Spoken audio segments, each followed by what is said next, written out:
Sieste simple, quand je suis tombée malade, j'avais 20 ans, aujourd'hui, j'ai né 80, ironise Céline Castera, 40 ans dans la vraie vie, dont le quotidien a changé du tout au tout depuis qu'elle a contracté le Covid, le 17 mars 2020.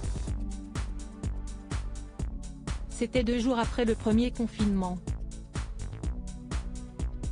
Ma région de Mulhouse était pionnière du Covid, et mon métier d'infirmière a fourni les pionniers des patients, résume-t-elle. Au début, elle ne s'inquiète pas de sa fièvre à 38 degrés Celsius, d'un fort mal de tête, avec toux et essoufflement, même si l'épuisement l'anéantit. À l'époque, d'après les quelques informations disponibles venues de Chine, une personne en bonne santé se retape en quelques jours. En temps normal, rien n'abat Céline, maman d'une ado de 13 ans, à la tête d'une famille nombreuse une semaine sur 2 quand les 3 enfants de 9 à 14 ans de son conjoint sont présents. Entre son travail en libéral de 5h30 à 19h, les trajets en voiture entre les domiciles des patients et la gestion de la maison, les journées sont longues. Ce qui épuise moralement, Sieste allait un peu mieux et redoutait la rechute sans oublier sa passion, le fitness. Je faisais 15 à 20 heures de fitness par semaine et, après une formation de coach, j'exerçais dans plusieurs salles, se souvient-elle avec nostalgie. Depuis, ses muscles ont fondu, mais le pire n'est pas là. Alors que son mari, sa mère et sa sœur, elle aussi soignante à l'hôpital, remontent la pente, Céline doit attendre 3 semaines pour reprendre le travail à temps partiel, le 10 avril, et elle n'est toujours pas en grande forme.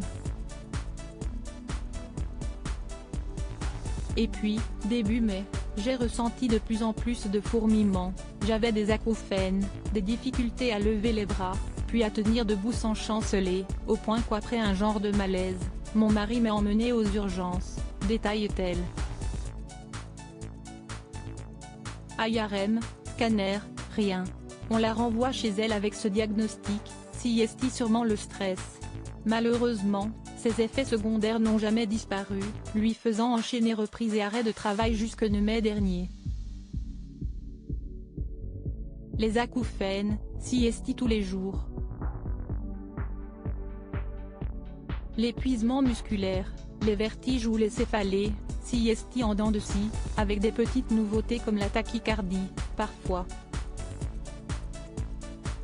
Sieste ce qui épuise moralement, aller un peu mieux et redouter la rechute, comme les personnes âgées, explique Céline.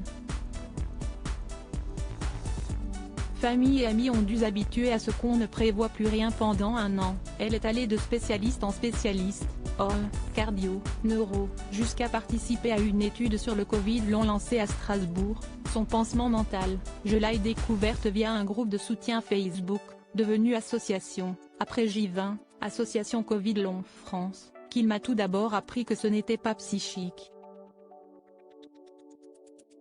Un examen poussé met en évidence une activité cérébrale perturbée qui explique la sensation de brouillard, au point de ne pas pouvoir suivre un film ou lire une ligne.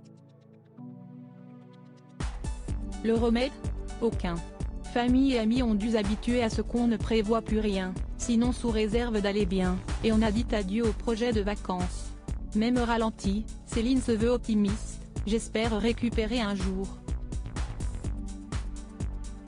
Les effets secondaires sont nombreux, handicapants et fluctuants. Avant son Covid, Céline était professeure de fitness en plus d'être infirmière. Ni son corps ni son cerveau ne parviennent à suivre.